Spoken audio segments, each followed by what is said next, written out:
Here we have a new 2026 Chevrolet Silverado EV. Now this one comes in the LT trim level with the standard range battery, so up to 283 miles on a full charge here. Riptide blue metallic paint, and then we have black Evotex interior. For the powertrain, we get an electric motor on each axle, giving you four-wheel drive capability. But let's see if this thing is worth it as we go through the features here. Front end, we do get our LED headlamps along with the LED daytime running lights. And I do love the Riptide blue metallic. I think it's worth that small increase in price over the black or the white. I love this color. Down here, these are gonna be 18-inch high gloss black aluminum wheels. We get passive keyless entry on all four doors. The door panel here, power door lock controls. We have a one-touch up and down window on the driver's side. The other three doors have express down. Power mirror controls are there. And we do have blind spot monitors in the side mirrors. Bottle holders, electronic parking brake, lane departure. That is for the front trunk. We have our trailer brake controller there. Pedals, manual tilt telescoping steering wheel. And here's our power driver's seat with two-way power lumbar support. But I want to give a huge thanks to Chevrolet Buick GMC of Murfreesboro here in Murfreesboro, Tennessee for allowing me to review this truck today. I'll leave a link below in the description. But if you're looking to find the best price on one of these closer to home, click that second link down below. It takes just a minute to fill out your information, and I'll make sure the local dealers are fighting to get you the best price on this or whatever new vehicle you might be interested in. Now I have the front seat adjusted for someone of my size, being 6'3" with longer legs. As you can see, tons of space. Headroom is phenomenal as well. Seat back pockets are on both sides. Somebody left stuff all in this truck. Rear AC vents, then you have a 3-prong household plug-in, 2 USB-C ports, little storage down there. And there's a look at the front from back here. LED reading lights. And then you can hang a uniform here with ease if you need to. And then you can lock, unlock the child locks on either door.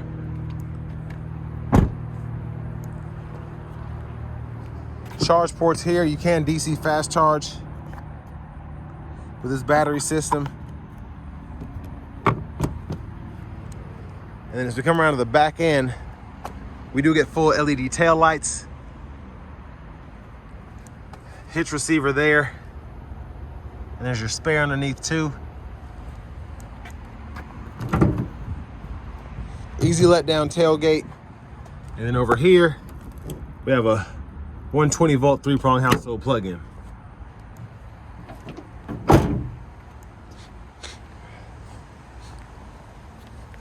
Now as we come around to the rear passenger seat, your lower anchors poking out right there. If you need your top tethers, you do have access behind the seat. And you can lift these seats up and you can stow things underneath if you choose to do so. Front passenger side, you get a 4-way manual seat. So look there. And then we'll take a quick look at the window sticker. You all can pause anywhere you need to take a closer look at anything. But $64,925 is the sticker price here. I don't know. Now, when you consider most people don't use this range or will need it, you might be thinking, I'd rather spend 30 grand less and lose a few features and not have as much range as opposed to paying 95K for an RST or a max range trail ball, something like that. But lockable glove compartment down there. You have a little top storage tray for your passenger's phone or whatever. And as we come back around to the front, you do get another 120 volt up here. There's the charger that comes with it.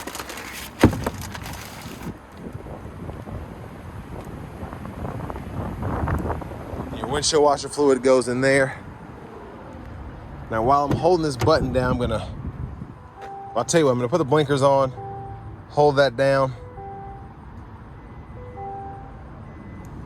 So it closes pretty quickly, I think. But here's a look at the blinkers.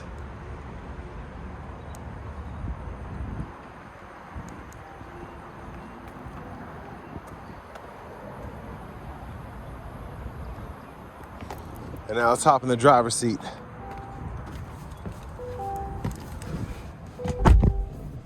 So nice leather wrap steering wheel here. I like that the steering wheel feels relatively light. It doesn't seem very tight to turn. There's the horn. Now over here to the infotainment system, let's just go straight to audio. We do have AM, FM, XM radio, along with Bluetooth. We have Apple Music, USB, and then Google News as well. With this Google Assistant system, since GM's using their own kind of software there, you don't have CarPlay, Android Auto, but you can download these apps and link them directly to the radio. Hook up your Wi-Fi hotspot and all that. Your vehicle status menu, you can see if I click on certain things, I can see tire pressure, energy efficiency, all of that there, or I can go into each menu separately and take a look at all that. Drive modes are here. You have normal, my mode, off-road. You can toggle your one pedal down here. And in the Play Store, your charging app, you can see, set up your home location, set up your charge time if you want to charge a certain time to save on your utility bill, whatever. And then your settings right here, your vehicle settings include your teen driver, rear seat reminder, buckle to drive. And then your system settings down here, you can change your language, and then your units of measurement as well. Climate controls, you get dual zone automatic climate controls. You can go into the climate screen here, or you always have these down below with your 3-stage heated seats. You can do the seat back or the seat back, seat bottom. You can toggle between your AC or heat there, fan speed, fan direction, but you also have buttons down here below and knobs, which is good to have. And then a wireless charging pad, 2 USB-C ports, and a 12-volt down there. Now your controls are right here, so you have your power window lockout, traction control, automatic high beams, the park assist, all of that, the rear automatic braking, even the dome lights you can turn on there. So press that, turns that on, which I like that. And then you have garage door transmitter as well. And you can also set up your auxiliary switches too.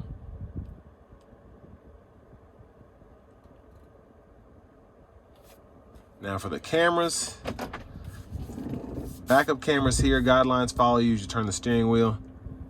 Front camera there. Side views, hitch view. And then bottle holders. Little storage pocket here. Your center console cubby space. You have a USB-C port that connects directly to the radio. And there's a look at the back from up here. Hazards are right here next to the OnStar. Vanity mirrors here. And then back up front, left side stock blinkers. You have your intermittent wipers here, and then your fluid there.